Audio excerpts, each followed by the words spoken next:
Você sabe qual que é a multa? A multa por inadimplência? Selic mais 1. Ou seja, a inadimplência é mais vantajosa do que pagar IGPDI mais 9. É IGPDI mais 8? Mais 9. Mais 9. Ou seja, IGPDI mais 9, você paga se você não for inadimplente. Se você for inadimplente, você paga Selic mais 1. É que no tempo que a Selic era 45, o contrato fazia sentido. Mas a Selic agora é 11. Como é que você vai pagar 9 só de juros fora a inflação medida pelo pior indicador, que é o GPDI, que tem todo o impacto de câmbio, impacto de preço de atacado. E agora sai?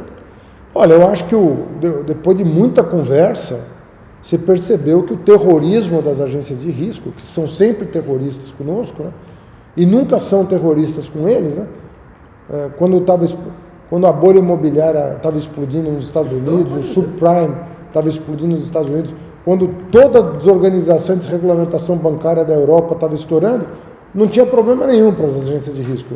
E aqui uma bobagem dessa, colocou 170 municípios de joelhos, porque falam de São Paulo, mas são 170 municípios que estão na mesma situação que São Paulo.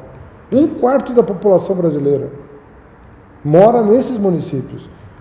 E as agências fazendo terrorismo com uma coisa que a matemática prova que não tem nada a ver. Nós não estamos falando aqui de subjetividade, estamos falando de objetividade.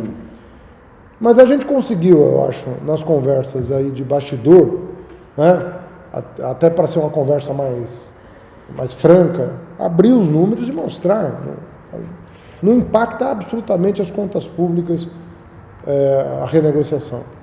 O que muda o fluxo? Muda o fluxo e ao longo dos anos até 2030. Quer dizer, não estamos falando de um impacto diluído em 16 anos. Como é que isso vai ter? A desoneração que foi promovida no ano passado é muito mais impactante sobre as contas públicas do que isso.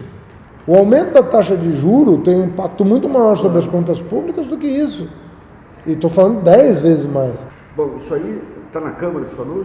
Já a Câmara passou. Então, o Senado é que ficou com a espada sobre a cabeça, né, com essas ameaças dessas agências de risco, né, que estavam ameaçando tirar o grau de investimento do Brasil. Um absurdo. Mais fim da picada ainda a gente submeter a eles.